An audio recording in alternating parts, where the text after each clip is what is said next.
There's probably only maybe 10 traditional stick makers, maybe 15 left in the world. And so that was one of the reasons that we started, was because it was really hard to find a stick, a good wooden stick. Here in the US, even so, there's not many, you can't just walk into Dick's or some sporting goods store and find a wooden lacrosse stick for sale.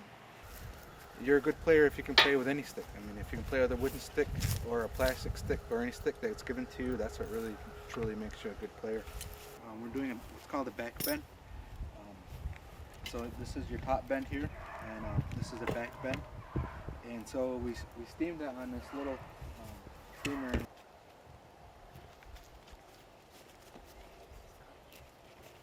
We had these new pieces made up here to retain the back bend, it's called. When you steam wood, it's almost like getting a perm for your hair.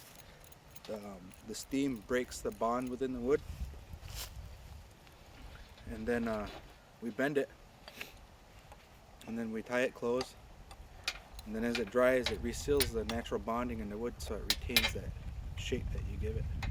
Well, we try to take that out, and this is the strongest part here of the tree. It's this outer, and that's how thick your stick is going to be, and they're all the same way.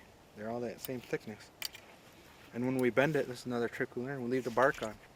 So when you bend it, it holds the, it stops it from splintering when you bend it. So it retains the whole top bend on there. And then that comes off later. But it's a natural way of keeping the wood from splitting when you bend it. And this, the sawhorse clamps down on it, so you can move your wood around at different angles, however you want to work on it. And if you need to get in there, you can put it like that, and it's basically a vise that's operated by your feet. And so it clamps it down, you can release it, and it works really well. We continue to sharpen the blade as we go along, but we want to always make sure that's pretty sharp.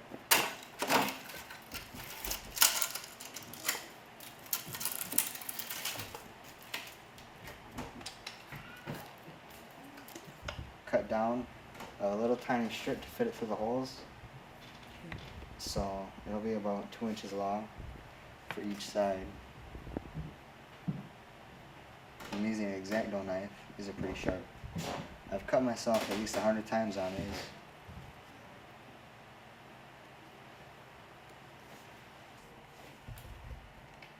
Some of the sticks here, I'll just show you. This is one of our finished sticks here. You see that? This one was all hand carved, a little rough. But this is one of the first ones that we did that I use in games.